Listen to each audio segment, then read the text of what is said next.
Bonjour, alors dans une ancienne vidéo où je vous présentais le livre Je vous écris du bassin d'Arcachon, eh bien, je vous ai dit que Salvador Dali était venu s'installer un petit moment à Arcachon. Donc aujourd'hui, je vais vous présenter, je vais vous parler du séjour arcachonnais du peintre surréaliste espagnol. Alors Salvador Dali vient s'installer à Arcachon avec sa femme Gala dans la Villa Sales du 2 septembre 1939 au 21 juin 1940. Il avait quitté l'Espagne de Franco pour s'installer à Paris, mais devant la menace allemande qui se profile, il décide de s'éloigner de Paris et cherche un refuge loin du front, mais avec une bonne gastronomie. Et le hasard d'une mine posée sur une carte lui montre en tout premier lieu Bordeaux, mais il veut un endroit encore plus reculé et la réputation des huîtres du bassin lui font alors choisir Arcachon. Il loue donc une villa de style colonial au bord de mer, la Villa Salès, qui loue au Bordelais Henri Calvé, et je vous présente ici une photo de Dali et Gala avec des amis dans la galerie de la villa. Durant son séjour à Arcachon, il écrit notamment une lettre à son ami et ex-époux de Gala, qui était Paul Éluard, qui l'invite à venir rejoindre sur le bassin, et il signe son courrier Ton petit Paris. Dans sa villa arcachonnaise, toujours, il reçoit des amis artistes aussi venus pour s'éloigner de Paris et du front. Il recevra notamment Coco Chanel ou encore Marcel Duchamp. Et c'est durant cette période du début de la Deuxième Guerre mondiale que Dali dit lui-même avoir pris conscience de sa vie et de son œuvre et qu'il se sent vraiment devenir Dali. Et c'est la raison pour laquelle il aménage dans sa villa un studio où il travaille beaucoup pour travailler son style pictural. C'est d'ailleurs dans sa villa du bord de mer d'Arcachon, sur la plage d'Hérac, qu'il peint certaines de ses toiles, comme Shirley Temple, que je vous présente ici, ou encore aussi Le marché aux esclaves, faisant apparaître le buste invisible de Voltaire. Il y a aussi Téléphone avec sardines grillées fin septembre, mais il y a surtout deux morceaux de pain exprimant le sentiment d'amour.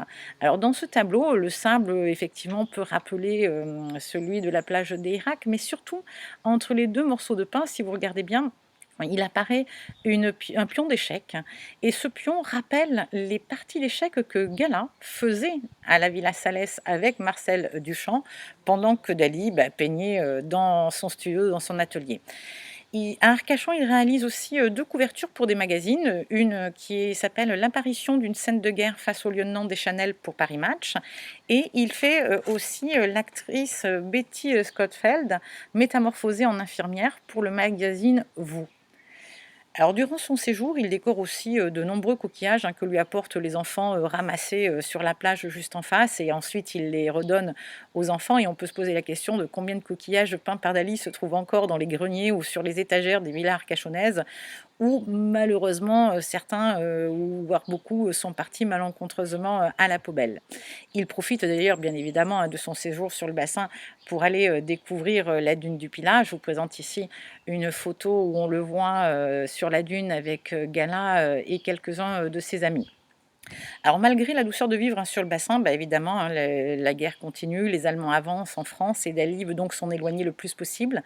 Il part donc une journée à Bordeaux pour demander au consul du Portugal, Aristide de Sousa Mendes, des visas, qui seront les numéros 2519 et 2520, pour lui permettre, à lui et à Gala, de partir via le Portugal aux États-Unis.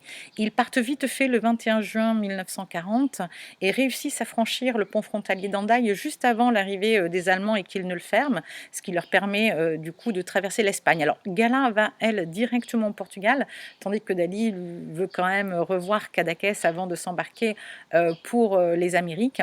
Et ensuite, il rejoint Gala au Portugal, d'où ils partiront pour New York, et ils y habiteront pendant 8 ans. Alors Dali reviendra à Arcachon.